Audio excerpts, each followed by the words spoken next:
రాజ్యాంగం అమలవుతుందని అందులో భాగంగానే తన విచారణ కొనసాగుతున్నారు మాజీ ఎంపీ గోరంట్ల మాధవ్. వైసీపీ నాయకులు కార్యకర్తలపై జరుగుతున్న వేధింపులు రెడ్ బుక్ రాజ్యాంగం అమల్లో భాగమన్నారు. విజయవాడ సైబర్ క్రైమ్ పోలీస్ స్టేషన్కి వెళ్లి విచారణకు హాజరవుతానన్నారు. విచారణకు సహకరిస్తానన్నారు.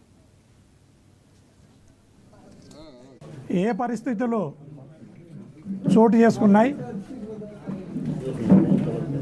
ఏ రకంగా రాష్ట్రం పోలీసు కేసులతో అక్రమ అరెస్టులతో అల్లకల్లోలితంగా ఉందో రాష్ట్ర ప్రజలందరూ కూడా గమనిస్తున్నారు. గౌరవ మాజీ ముఖ్యమంత్రి జగన్మోహన్ రెడ్డి గారి హయాంలో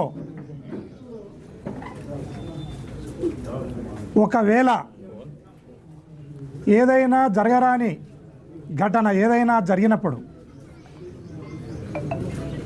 పొట్టోన్ని అంటే పేదవాన్ని బలవంతుడు కొట్టినప్పుడు పొట్టోన్ని పొడుగోడుదంటే ఆ పొడుగోన్ని పోలీసులు దాన్నే సంస్కృతి ఉండింది.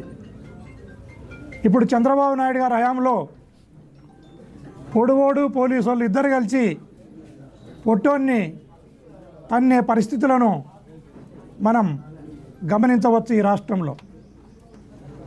అందులో భాగంగానే ఈరోజు వైఎస్ఆర్ కాంగ్రెస్ పార్టీ లీడర్లపైన అనేక రకాల వేధింపులకు గురి చేస్తున్న సంగతి మనందరం కూడా గమనించవచ్చు.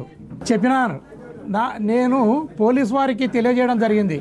అయ్యా, నేను విధిలేని పరిస్థితులలో నాకున్న టైట్ షెడ్యూల్తో నాకున్న వర్క్ లోడ్తో నాకు 1-6 రోజును కొంత సౌలభ్యత కలగజేయండి అనే మాటను నేను పోలీస్ వారిని అడగడం జరిగింది. నేను ఈరోజు కానీ రేపు కానీ ప్రయాణం మొదలు పెడితే డైరెక్ట్గా విజయవాడకే చేరుకుంటా. విజయవాడకు చేరుకొని ఖచ్చితంగా సైబర్ క్రైమ్ పోలీస్ స్టేషన్కి పోతా.